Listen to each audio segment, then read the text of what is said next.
ฮลโลสวัสดีนะคะพี่น้องที่น่ารักทุกท่าน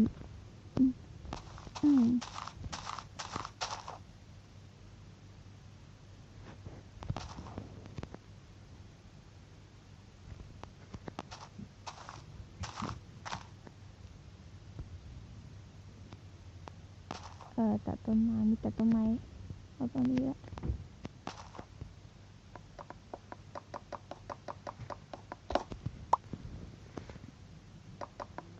หลังจากที่หายไปนาน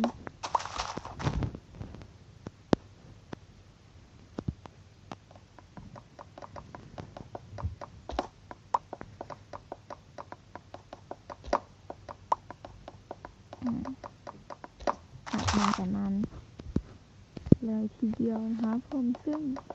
ตอนนั้นกล้องมันถ่ายไม่ได้ค่ะไม่รู้เป็นไรสร้างบ้านหนึ่งเดียว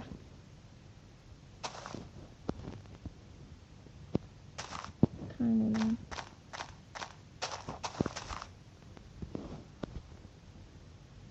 ตรงนู้นละเฮ้ยแต่ถ้าอยู่ตรงซ้ายมันจะไม่ดีอย่างแต่ก็อยู่ไปเถอะเพื่อความปลอดภัยแต่เวลาขุดอะไรเงี้ยมันจะขุดไม่ได้แต่ใครขาบก่อน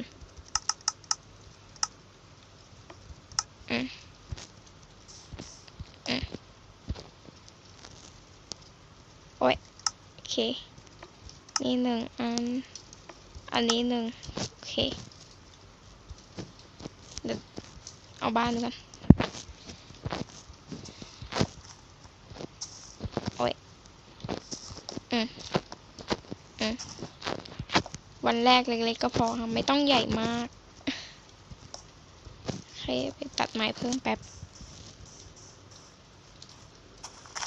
กระตุกนิดนึงนะคะเดี๋ยวเอาเหล็กไว้ด้วยแล้วกันเพื่อความปลอดภัยเพราะเราอยู่บ้านตรงซ้ายมันขุดลงไม่ได้นะคะต้องเข้าใจหน่อย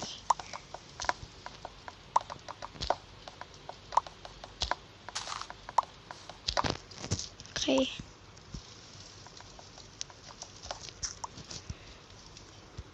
โอ้ยแหลกเดี๋ยวขุดดินก่อนฉันไม่ชอบแกะตัวเล็กเลยเขาบอกมันเสียโอ้ย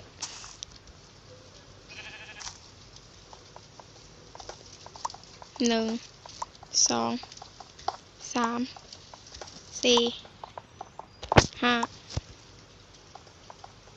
6 7 8จริงแค่8ก็พอนะจะขุดไว้ก่อนดีกว่า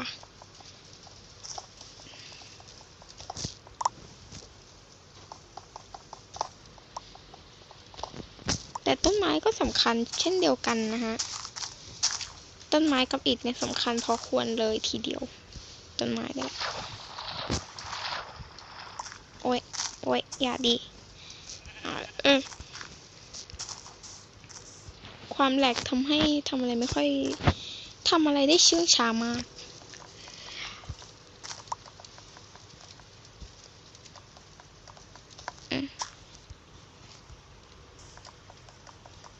ต้องรีบสร้างบ้านให้เสร็จก่อนที่จะมืดนะคะไม่งั้นต้องตัดต้นไม้เก็บเอาไว้ด้วยโอเคเดี๋ยวรีบสร้างบ้านก่อนละกันไม้เอาปลูกค่ะปลูกโอ้ยกดสร้างเตากัน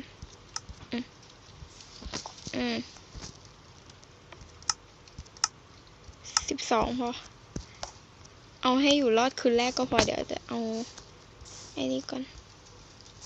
ทรายสัก6 อันนะคะทำกระจกแบนก็พอแล้วไม่ต้องทำกระจกเพอร์เฟกต์แล้วเพอร์เฟกต์ไม่รวยค่ะนั้นได้5 ละโอเคเสียงอะไรวะช่างมันนะฮะเสียงอะไรก็ช่างมันเดี๋ยวสร้างคาประตูพอดีเลย6 อัน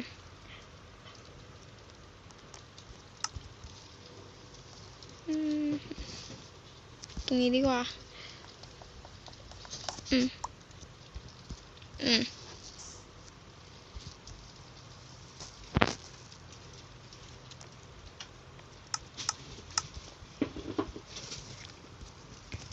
กดเดี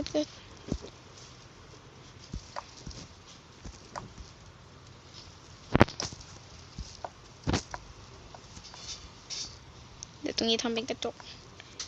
ตรงนี้ทำเป็นไอ้นี่โอ้ย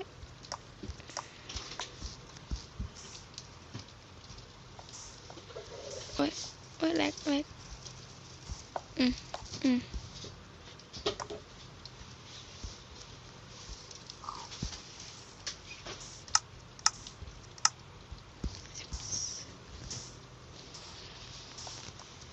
แต่สร้างบ้านหน้าตาแปลกๆไปหน่อยนะฮะ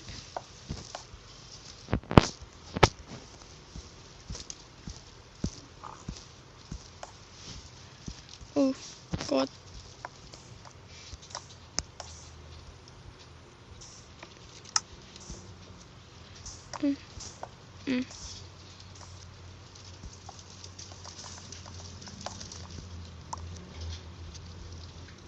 ไม่ตกนะด้วยความแหลกตกใจเลยนะเฮ้ยจะมืดแล้วแม่มืดเร็วดีแพ้เลยถามว่าจริงๆก็อยากเปิดเลยนะกระจกแต่มันเปิดไม่ได้ถ้าไม่มีสเกลลิตันสักตัวจะเปิดแบบนี้ได้นะฮะโอ้ยโอเค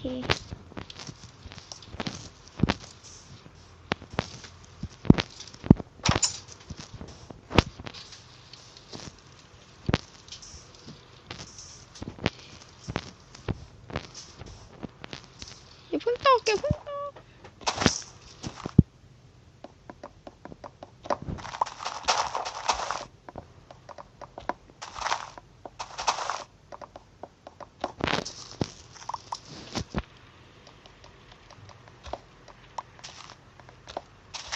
โอเค10 อันก็ยังน่าจะพอนะโอ้ยเผาก่อนเผาสิคะเดี๋ยวเผาก่อนอันเดียวพอ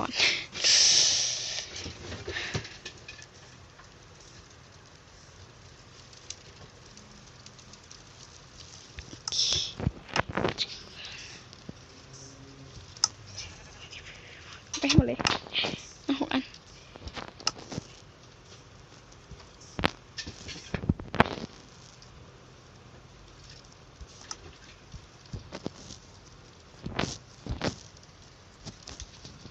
เร็วเข้า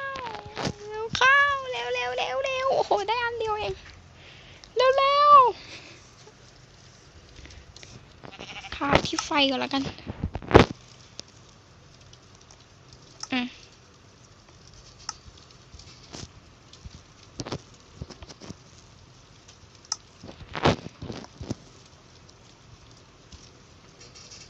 ไม้หมด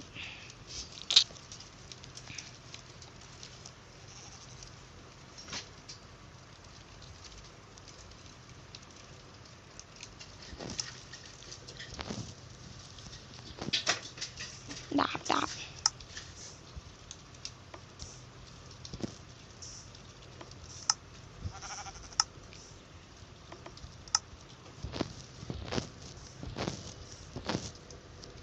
โอ้ยแรก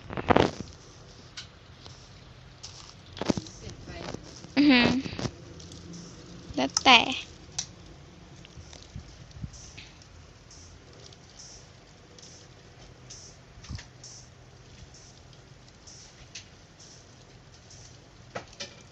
แหลกมาก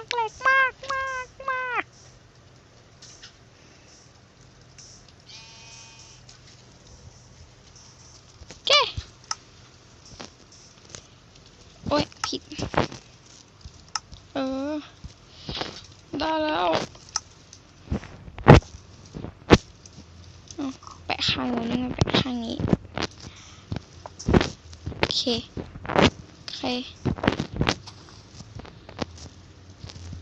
เดี๋ยวนะมันไม่มีซอมบี้วะ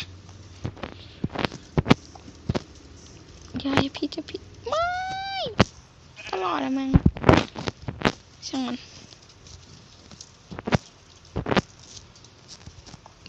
ใครเสียเป็น1 อันละ2 อันด้วยไอ้เจ๊พ่อง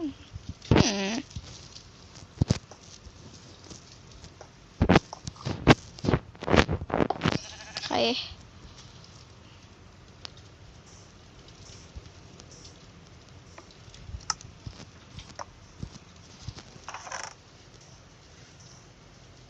ละ4 อันแล้วโอเคค่ะพานหน้ามันตัดต้นไม้เพิ่มใช่ปะพานนี้บ๊ายบาย